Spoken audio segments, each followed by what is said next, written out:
मिस्र के राष्ट्रपति अब्देल फतेह अल सीसी ने भारतीय प्रधानमंत्री नरेंद्र मोदी को गाजा संघर्ष से संबंधित शांति समझौते पर हस्ताक्षर कार्यक्रम में भाग लेने का निमंत्रण भेजा है। यह अंतर्राष्ट्रीय सम्मेलन मिस्र के प्रसिद्ध शहर शर्म अल शेख में आयोजित किया जा रहा है, जो विश्व स्तर की बैठकों और सम्मेलनों के लिए जाना जाता है।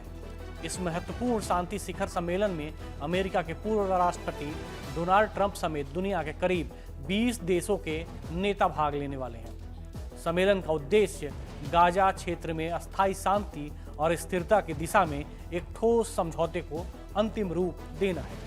भारत की ओर से पहले ही ये तय किया जा चुका है कि विदेश राज्य मंत्री कीर्तिवर्धन सिंह इस सम्मेलन में भाग लेंगे और भारत का प्रतिनिधित्व करेंगे। हालांकि अभी ये स्पष्ट नहीं है कि प्रधानमंत्री नरेंद्र मोदी स्वयं इस आयोजन में शामिल होंगे या नहीं। अगर प्रधानमंत्री मोदी इस सम्मेलन में भाग लेने की पुष्टि करते हैं तो अमेरिकी राष्ट्रपति डोनाल्ड ट्रंप से उनकी मुलाकात के आसार हैं। इस बैठक के अलावा यह शिखर सम्मेलन कई महत्वपूर्ण मायनों में बड़ा अवसर साबित होगा, जैसे कि मिडिल ईस्ट में भारत की सक्रिय भूमिका को स्थापित करना, फिलिस्तीनी मुद्दे पर समर्थन जताना और वैश्विक शांति का संदेश देना।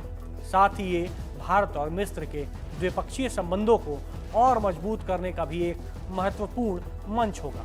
बता दें कि इजराइल और हमास की जंग रुकवाने के लिए गाजा में शांति स्थापना के लिए राष्ट्रपति ट्रंप ने गाजा शांति योजना बनाई है। इस योजना में 20 महत्वपूर्ण प्रस्ताव शामिल हैं, जिनका उद्देश्य युद्ध विराम, गाजा की आज़ादी और पुनर्गठन सुनिश्चित करना है।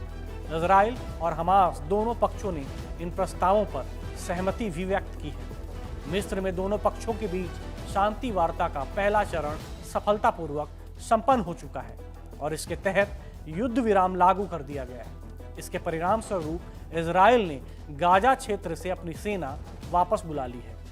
फिलिस्तीनी बंधकों को रिहा कर दिया गया है, लेकिन अब हमास पीछे हट रहा है क्योंकि उसने हथियार छोड़ने और गाजा से हटने का प्रस्ताव स्वीकार नहीं किया है।